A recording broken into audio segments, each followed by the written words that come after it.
اگر آپ اس چینل پہ نئے ہیں تو اس کو سبسکرائب کر لیجئے اور بیل آئیکن کو پریس کیجئے تاکہ ہماری نئی آنے والی تمام ویڈیوز کی نوٹیفیکیشن آپ کو ملتے رہیں اور آپ بسم اللہ الرحمن الرحیم۔ خواتین حضرات، میں ہوں اختر عباس اور آپ سب کو میرا سلام پہنچے۔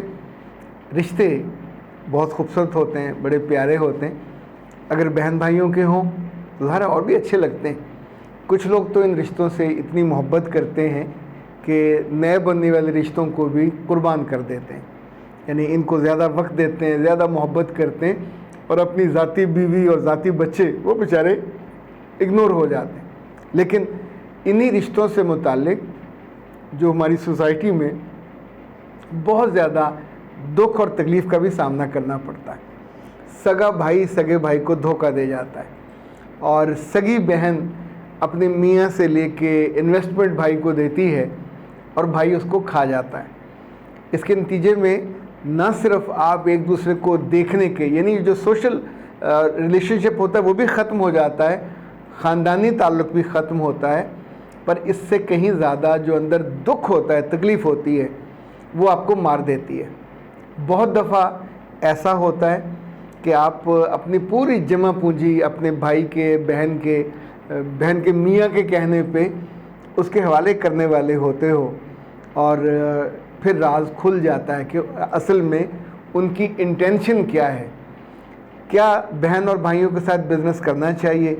اس پہ کئی سارے سوال آئے ہوئے ہیں۔ آج ہم اس کو لیں گے اور اس پہ بات کریں گے کہ تاکہ زندگی میں صرف آپ کا دل ہی نہ ٹوٹے، آپ کا بینک بھی خالی نہ ہو، اور آپ کے جو تعلقات ہیں وہ بھی ایک ویرانی اور بربادی کا منظر نہ پیش کر رہے ہوں۔ مگر اس سے پہلے بس ایک لمحے میں سب کچھ لٹانے والا تھا، بس ایک لمحے میں سب کچھ لٹانے والا تھا، میں اس کے جھوٹ پر ایمان لانے والا تھا، اور خدا کا شکر ہے وہ کھل گیا، وگرنہ اسے میں اپنے بارے میں سب کچھ بتانے والا تھا، اپنے عزائم کے بارے میں، اپنے سرمایہ کے بارے میں۔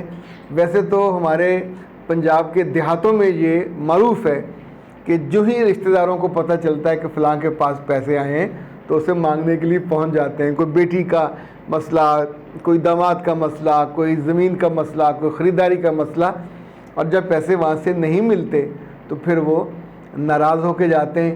حسد تو پہلے سے ہوتا ہے، شریکہ ہے، حسد تو ہوگا۔ اچھا، اب اگر کبھی ایک بزنس ہے جو والد صاحب کا ہے اور خاندانی چل رہا ہے، اور والد صاحب کی اگر تو عقل مندی ہو، دانائی ہو، چونکہ میں نے ایسے کئی خاندان دیکھے ہیں کہ والد نے اپنی زندگی میں جو رول ہیں وہ ڈسٹریبیوٹ کر دیے ہیں۔ لائک ایک اگر ان کے ساتھ بیٹھتا ہے غلے پہ تو دوسرا پھر ڈسٹریبیوشن پہ جائے گا، جو تیسرا ہے وہ مال کی خریداری پہ ہوگا۔ یعنی جو پڑھا لکھا نہیں ہے، میں ایک ایسی فیملی کو بھی جانتا ہوں جو حکمہ کی فیملی ہے، یعنی جس میں والد بھی حکیم تھا، دادا بھی حکیم تھے، اور ان کا کروڑوں کا نہیں ہے، اس سے بھی زیادہ بڑا بزنس ہے۔ 3-4 بھائی بزنس پہ یعنی حکمہ ہیں، وہ بیٹھتے ہیں، والد صاحب بھی ظاہر وہیں بیٹھتے ہیں، مگر ایک بھائی ان میں کمزور تھا، اور وہ کمزور رہتا وہ بالکل پچھڑ گیا، پیچھے رہ گیا۔ اب اس کی بیوی نے حکمت کی ڈگری اس نے حاصل کی ہے، مگر اب اس کو اس کے دیور اور جیٹھ وہاں بیٹھنے نہیں دے رہے، یعنی 100 بہانے، اور سسر کو بھی یہ سمجھ نہیں آ رہی کہ ابھی وہ زندہ ہے اپنے بیٹوں کو۔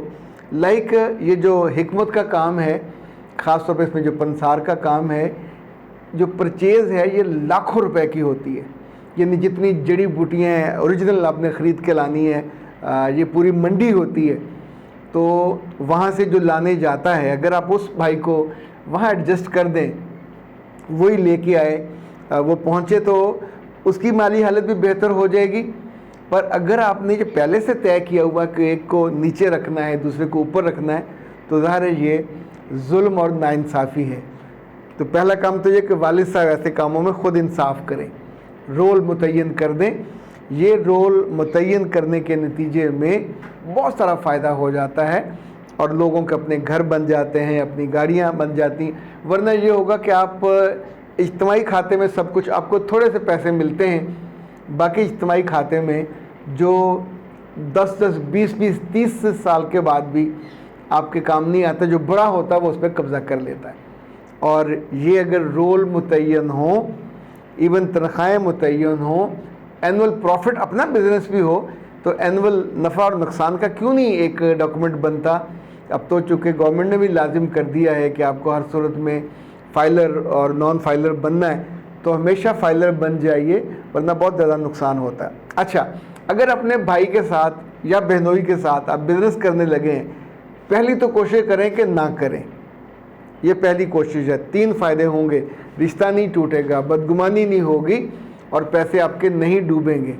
نمبر 2، اگر سرمایہ ہے تو دونوں کا برابر ہو، کیونکہ ایک کا سرمایہ ہو تو دوسرا بے دردی سے اور بے دلی سے لٹا دیتا ہے.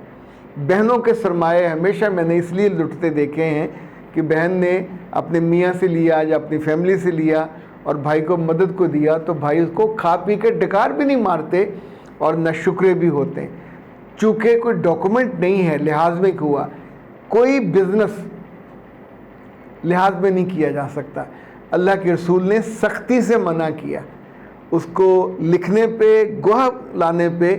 ابھی ایک گر کی بات یاد رکھیں، بزنس چھوٹا ہو یا بڑا، 4 بنیادی گر ہیں.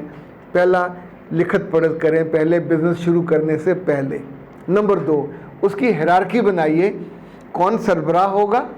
ڈائریکٹر سبھی ہیں یعنی یہ، لیکن ہیرارکی یہ ہوتی ہے کہ ایک ایم ڈی ہوگا اور پھر جیسے نیچے ڈسٹریبیوشن ہے کاموں کی وہ ہوگی.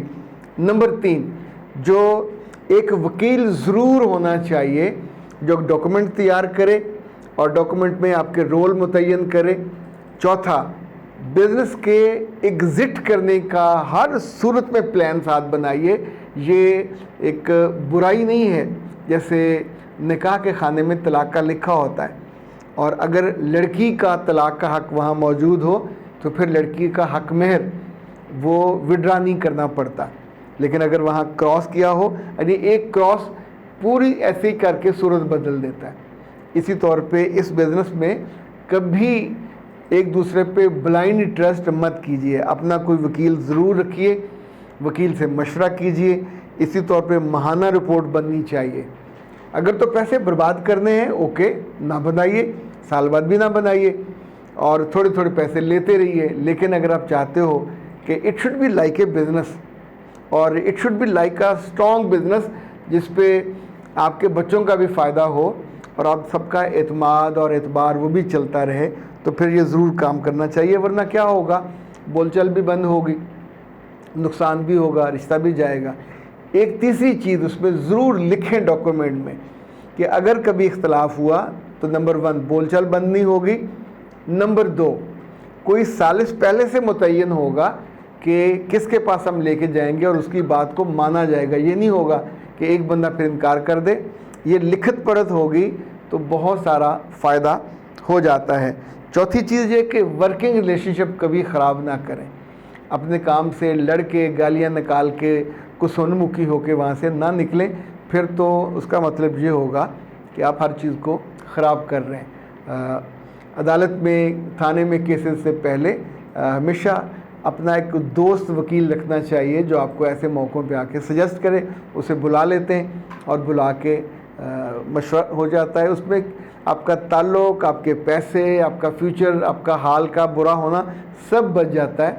ورنہ پھر یہ دشمنی اور غصہ نسلوں میں جاتا ہے.